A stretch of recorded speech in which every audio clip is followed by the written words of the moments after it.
Enkayana ku ttaka lya Apate zinaggwa. Akakiiko kaateekebwawo okugonjoola ensonga zino waliwo kati abakawakanya. President Museveni yalonda amyuka Sipiika Jacob Oulanyah okukulira akakiiko kano nga kuliko bamemba nga General Moses Ali, amyuka Ssaabaminisita, Hilary Oneeke, minisita w'ebigwate biraze, Betty Amongi, minisita w'ebyettaka, Sam Cheprolis, minisita w'amazzi n'obutonde, ne Ephraim Kamuntu, minisita w'ebyobulambuzi.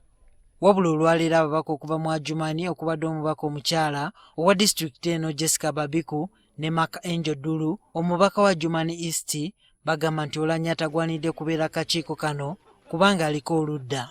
We cannot sit under him to chair any issue about APA. If he wants to chair, let him wait in the plenary where he sits as a speaker. Bano era si basanyufu ne President Museveni okuteekawo akakiiko kano ate nga waliwo akakiiko akalala ke yasooka okuteekawo akaali kakulemberwa Ssaabaminisita Ruhakana Rugunda nga bagamba nti gavumenti yandibadde ekola ekyo akakiiko kano kye kaasalawo. We are asking the President to make a firm statement to this country. Has he nullified the earlier declaration? Has he pronounced himself that the first committee did not do a good work? This move is undermining the decision that is already taken by the cabinet, for that matter by the state. Wabula akulira oludda oluvuganya mu Palamenti Betta Awolo Chan ng'ava mu Acholi naye yanukudde ng'agamba nti n'Abakyoli si basanyufu n'ekya General Moses Ali okubeera akakiiko kano kuba naye wa ludda luli. For us also, we don't trust Moses Ali, Right Honorable Moses Ali.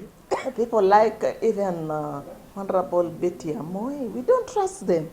We really don't trust them. They don't work for the interests of our people. Enkayana ku ttaka lya APA ziri wakati w'Abakyoli n'Abamadi nga buli omu alumiriza nti alina okulibeerako, kyokka nga Abamadi bagamba nti lino ttaka lya bisolo nga terigwanidde kubeerako bantu wadde nga liri mu kitundu kyabwe. Enkayana ziri ku ttaka eryawula ensalo za disitulikiti eya Amuru ne Adjumani. Bino nga bigenda mu maaso, kisuubirwa nti amyuka Sipiika Jacob Oulanyah n'akakiiko kano bagenda kulambula ettaka lino mu kiseera ekitali kyawala. Tukitegeddeko nga bwe waliwo n'ababaka okuva mu Acholi abasazeewo okugenda ku ttaka lino bongere okwekkaanya ekiriyo. Juma Kiriya, NTV ku ssaawa emu.